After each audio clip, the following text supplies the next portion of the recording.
In the name of the Father, and of the Son, and of the Holy Spirit. Amen. Christ is among us. When Jennifer was only 3 years old, she and her parents discovered that she was gifted by God with the wonderful grace, with the wonderful gift of drawing and painting.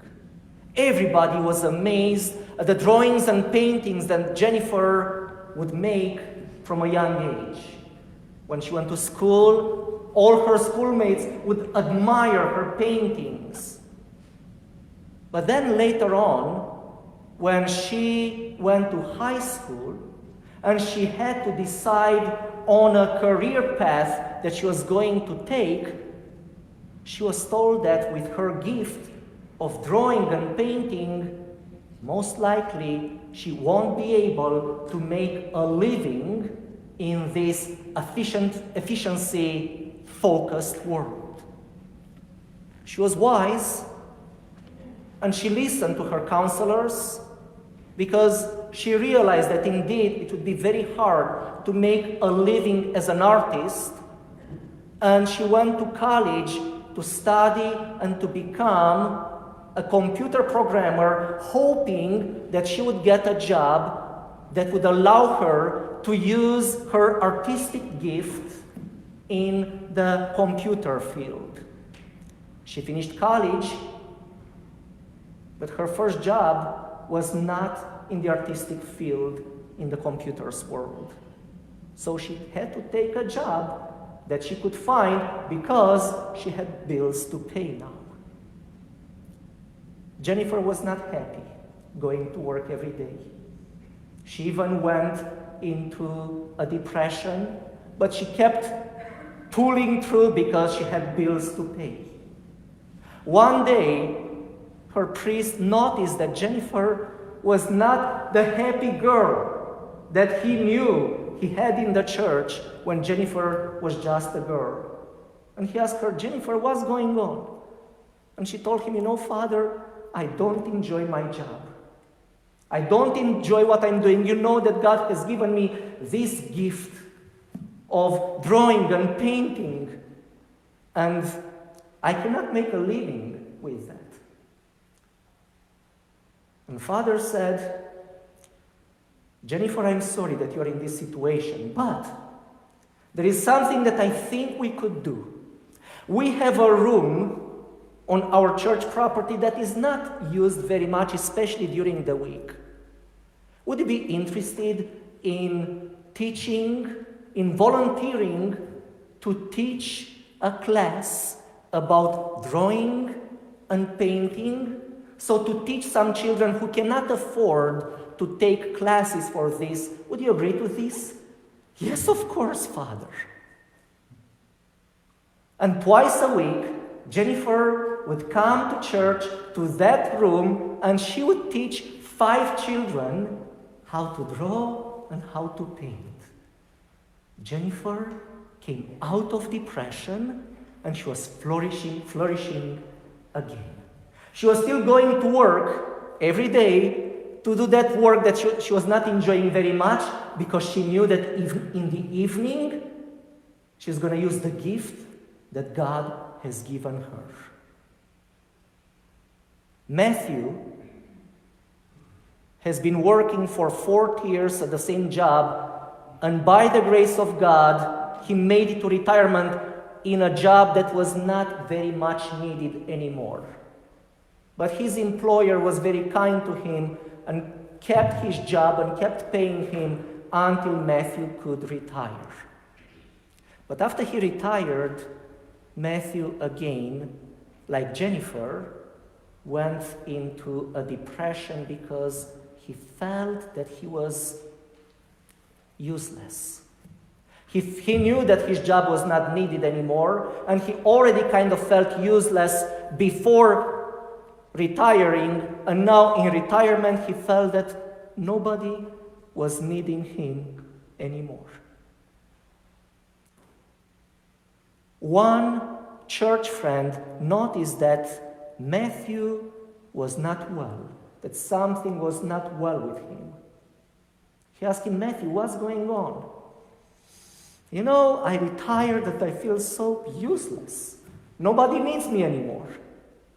I get up in the morning and have no purpose for living my life.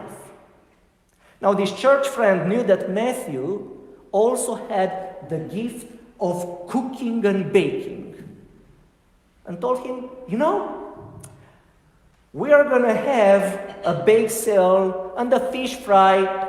Come and help me. I know that you have this gift of baking and cooking.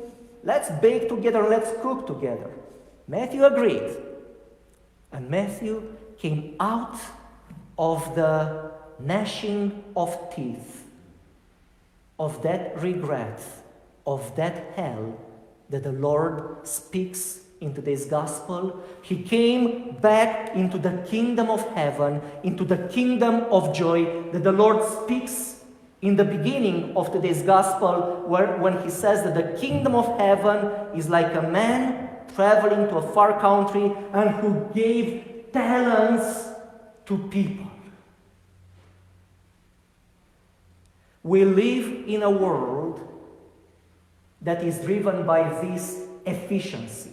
We live in a world that is telling us to put in the ground our gifts because they are not needed.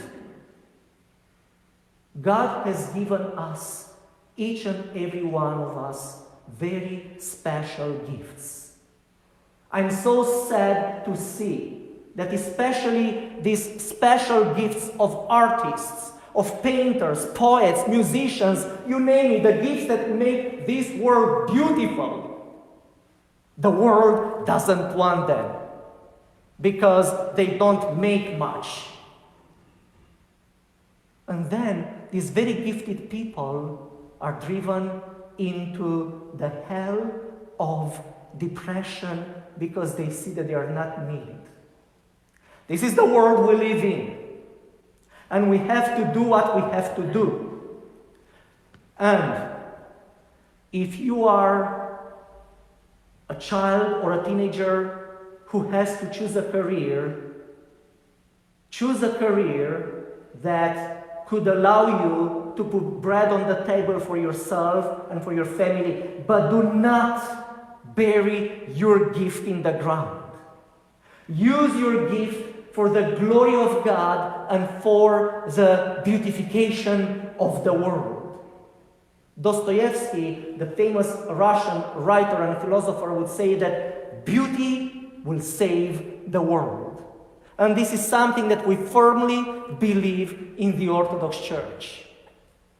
We don't necessarily have to make money with our gifts, but don't bury them into the ground. Because when we bury our gifts into the ground, we bury ourselves with our gifts into the ground. Let your gifts flourish. With money, without money, it doesn't matter. That's the gift that God has given us, and we have to use it. I so much look forward to the day when this pandemic will be over and we could make much more use of that educational wing than for 1 hour a week. By the grace of God, the educational wing is being remodeled. By the grace of God, this coming week, the remodeling of the educational wing will be completed. I want to use that wing not only for Sunday school, we'll find ways to use that wing also for some other activities to give the chance to each of us to flourish and to present our gifts. We have 6 acres of undeveloped land on this church property. Undeveloped. Waiting for us to develop it with our gifts. If God gave you the gift of playing soccer, of playing basketball, of playing volleyball, of whatever sport, we have a big field waiting for you to teach the children who cannot afford to go into sports because their parents cannot pay for sports. They are waiting for you to reveal your gifts, to take these children out of their hell of despair and to take yourself into flourishing, into giving your gift. We have so many tailors in our church. And so many girls don't know how to sew. What a great gift. Who could stop us from building a small room where the tailors of our church could teach young children, teenagers who don't have a trade, how to sew? It is such a great trade and gift. And so on. I so look forward to giving you the chance to flourish and to have this place as the place where your gifts are used, to have this place, to have the church as the place where indeed we discover heaven, because our talents are presented to God and to the world and multiplied. Amen. Glory to the Father, and to the Son, and to the Holy Spirit. Amen.